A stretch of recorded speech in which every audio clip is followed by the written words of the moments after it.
My name is Kobayashi at AOI Technology Research Institute. So let me ask you about to Mr. Ikeda. Okay. I had lectures of Ikeda twice. Okay. And I have a document of your forecast about the dollar yen. Okay.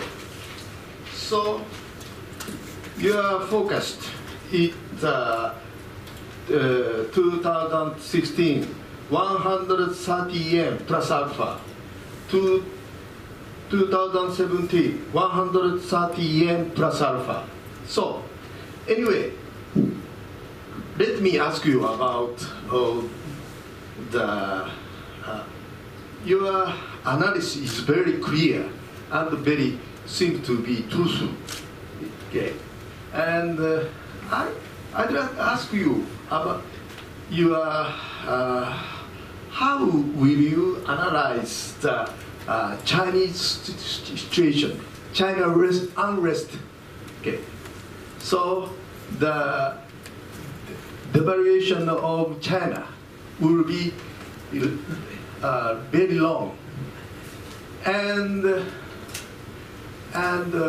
oil price also stay in the cheap level. One barrel, about $60. If they are up $60, it still stay long. So many analysts say so.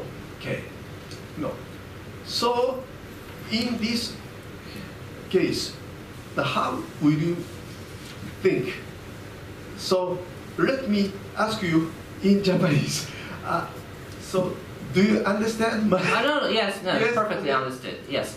Okay. So first, I'd like to address why I had to revise down my forecast from 130 plus alpha for both 2016 and 2017. Now I'm looking for 122 and 125. And also my view on the impact of the Chinese economic situation and the renminbi devaluation, etc., and our assessment of the impact of the oil prices on the dollar yen forecast. Firstly, as you addressed, it's very true that the decline in oil prices was very surprising to us. When we were looking for 130, our assumption level for oil prices was still standing at $60 per barrel. But now we are assuming roughly $40 per barrel. This $20 per barrel difference is very big. Basically, every $10 barrel drop in oil prices will have an impact on Japan's trade balance of around 3 trillion yen per year. So this total of $20 per barrel decline from 60 to 40 will improve trade balance by roughly 6 trillion yen per year.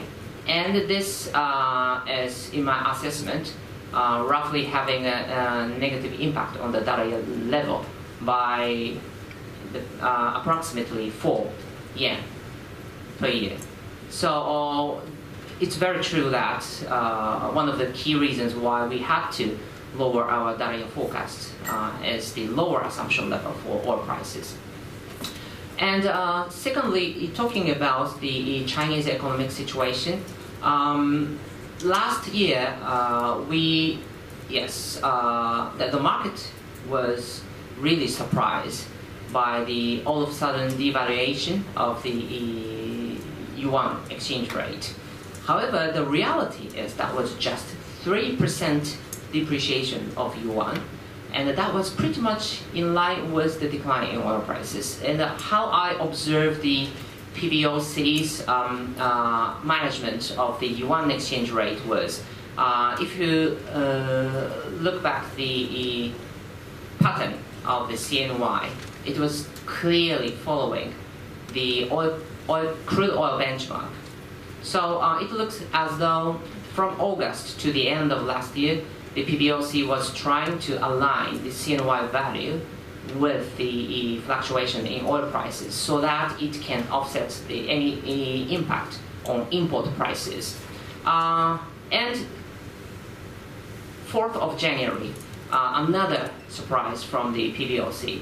I think that was the kind of Chinese authorities try to introduce market mechanism to the CNY. On the other hand, actually, the Chinese authority also tried to introduce market mechanism in the stock exchange market as well by installing this circuit breaker mechanism in order to allow free trade, the selling and buying in the stock market as well.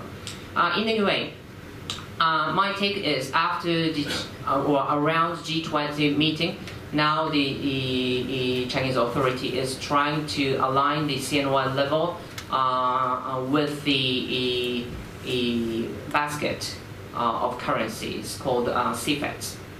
So to me, there is no big uncertainty related to Chinese yuan. Therefore, it's no longer a risk factor for the risk sentiment in general for the direct exchange rate either. And finally, yeah, I think I answered to both of your questions.